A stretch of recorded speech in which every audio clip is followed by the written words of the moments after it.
have ADHD, that means you are a neurodivergent person living in a world that was designed with neurotypical people in mind. And if you live in the United States with late-stage capitalism, that means you're a human living in a world that was not designed with humans in mind. Double homicide. And if you're a woman, you're living in a world that was designed with men in mind. I'm going to share 6 habits that have tremendously, genuinely improved my experience in the context that I mentioned earlier. So the first habit is getting out of bed before you get stuck in analysis paralysis. Something I've learned as I get older is that this adulting thing doesn't stop, and I have things to do every single day. So I'm probably gonna wake up thinking about my to-do list. And as you know, ADHD affects executive function, thus affecting your ability to plan, prioritize, and start tasks. And then if you have the combination of depression, anxiety, and it's your luteal phase, we combat that executive dysfunction, that analysis paralysis, with action. The longer you lie in bed and spiral and have a neurotic monologue, the worse it gets. I don't know if you ever heard experts talk about getting up as soon as you wake up. That's why. Because you don't give the analysis paralysis a chance to tear you down. We can't give it a chance. It knows no bounds. And that's why it's important to have a morning routine that you can resort to in times like this. We can say, okay, I know that I'm gonna stand up, get out of this bed, and go brush my teeth. You will notice that soon after walking to the bathroom, picking up your toothbrush, looking yourself in the mirror, you are more grounded and you start to feel better and you're able to think more clearly. That has been my experience to a T. Ever since I understood why this is helpful and implemented it in my life, I really haven't had that catastrophic analysis paralysis upon waking up anymore, because I know that once I get up, I'm not gonna be in a state of doom, because I know that all I have to do is get up and just start the day. The idea of starting isn't so overwhelming now because I've gotten in the habit of just getting up and starting. But I also want to note that I did say it's important to have a morning routine that you can resort to and not necessarily follow religiously, because as someone with ADHD, it's difficult to stick to a routine. Strict, rigid routines are not sustainable for people with ADHD. They are a great tool to use when you need to get out of a rut. You need to get back on track. I posted an ADHD morning routine video a couple months ago. Please check that out after you watch this video. Speaking of not waking up in a state of doom, habit number 2 is putting my phone downstairs before I go to sleep. Now, I understand that this may not be feasible for everyone depending on your lifestyle and your circumstances. Some people have dependents, some people have demanding jobs, whatever, and they need to be reachable. Cool. The point of not having your phone near you when you go to sleep and when you wake up is to give your brain a chance to unwind and decompress before you go to sleep, and so that you don't reach for it first thing in the morning. Living with ADHD means you are in a dopamine deficit. So, of course, you're gonna reach for your phone full of dopamine apps when you wake up if it's next to you, depending on who you are. I know I don't have enough self-control to not get on my phone if it's in the room with me and I wake up. I just don't have the self-control for that. Even though I know what it does to my brain, to my psyche, I know what it does to me, and I will still do it every single time. Why? Because I am an addict. I am addicted to the dopamine feedback loop when I get on these apps, and I'm not proud of it, but I can't help it. I once heard someone say, you wouldn't try to stop a car that's going 100 miles an hour. You shouldn't do that to your brain. That makes so much sense. Like, when I heard that, like a light bulb really came on. A switch was flipped that day. And as I get older, I'm learning that I cannot relax accidentally like I could when I was 12. I have to set an intention to relax, and I have to create an environment that supports that. Putting down my phone an hour and a half or so before bed, doing a relaxing activity. What I like to do is nothing crazy. I just read or watch TV. Anything that's not scrolling, getting a new thought, and Googling everything that jumps into my head right before I'm supposed to go to sleep. And then not having it there in the morning to reach for dopamine as soon as I open my eyes. My third habit is journaling and or writing things down.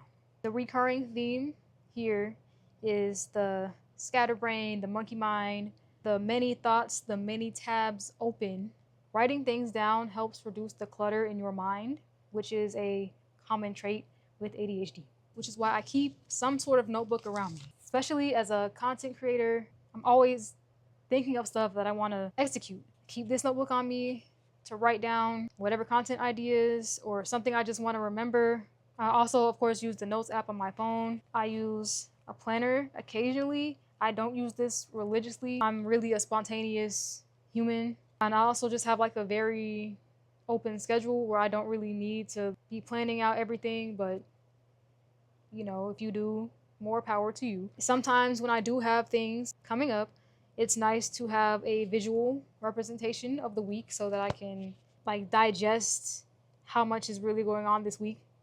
I'm also an actor, and if I have auditions, I'll definitely put those in here. I really don't forget those because once I see what date an audition is due, it's locked in. Like that doesn't really slip my mind. But and then for my venting, I have a regular old composition notebook because I don't have a therapist. So sometimes I just gotta talk to her. But once I talk to her, it's not in here anymore and it leaves me alone. Now, my next 3 habits are in the neighborhood of nervous system regulation. So the next habit is grounding.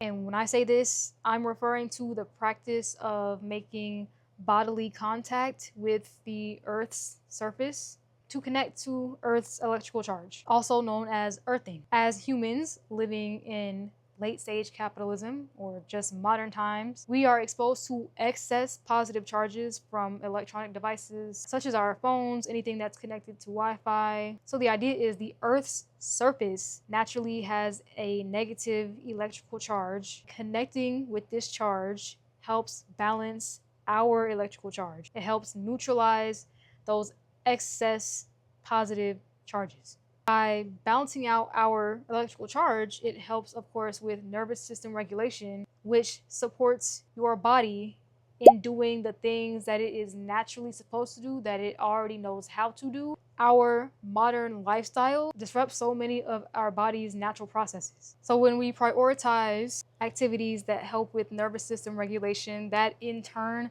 helps us combat stress, inflammation, helps with digestion, all of your body's natural processes, thus improving your experience with ADHD. It's also said to help reduce free radical damage and oxidative stress. And you don't necessarily have to go outside because I know people have, allergies and whatnot. You can get something called a grounding mat. Maybe you live in a very urban area, the city, you don't have a lot of access to nature. Now, I am not a scientist, nor am I a doctor or a healthcare professional in any fashion. Please do your own research. I'm just sharing some things I have tried that have been effective in my life. My next habit is movement. For the same reasons as grounding or earthing, moving your body helps you process stress, anxiety. It gives you energy. It helps you manage stress, supports your overall well-being, which helps you be healthy and happy.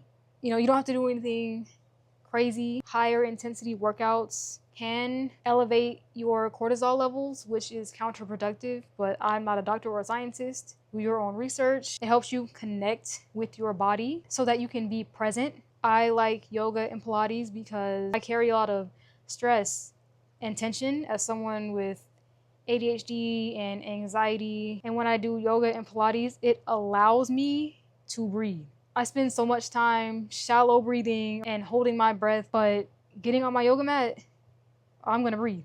It helps with your circulation, it helps you process emotions, it helps you release stuck, stagnant energy. It benefits every system in your body, which is the point of all of this. My next habit is listening to my body, listening to your body's cues, not overextending or exerting yourself in the name of capitalism, because that's most of the time what's behind it. Some examples.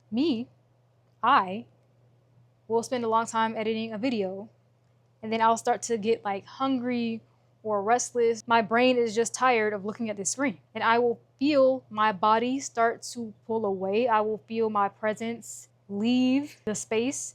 Yet I will tell myself, no, just keep clicking. Just do this, edit this clip. Just do this. You can just keep going for 5 more minutes. Whenever you start to feel like that, Indigo, that means you need to get out of the chair, walk around, take some deep breaths, eat a snack, and look off into the distance to help balance out all this up close screen time you just had. We're all familiar with the slogan, if you don't pick a day to rest, your body will do it for you. That is not a joke.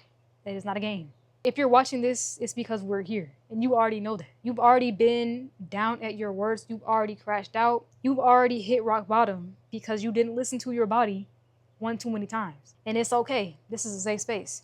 No shame, no judgment. Now that you've seen this video, we won't do that anymore.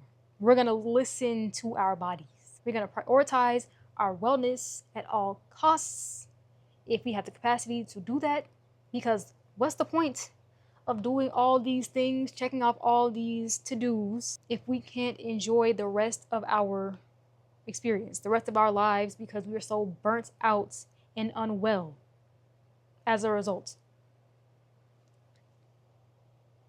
Hashtag late stage capitalism.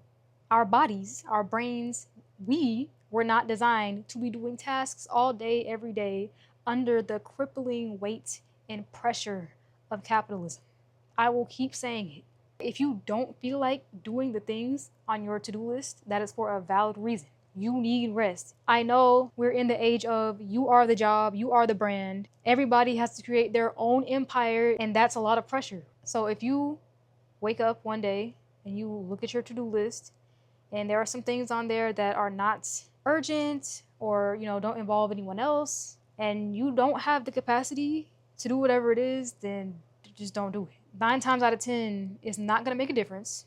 You have agency, you have autonomy, you are allowed to listen to your body, especially my fellow menstruating people, my fellow people who are on a 28-day hormonal cycle, and we simply cannot show up every week of the month the same way. It is imperative that we listen to our bodies and prioritize our health and well-being, especially if you have ADHD. We are going to burn out more quickly than people who do not have ADHD, generally speaking.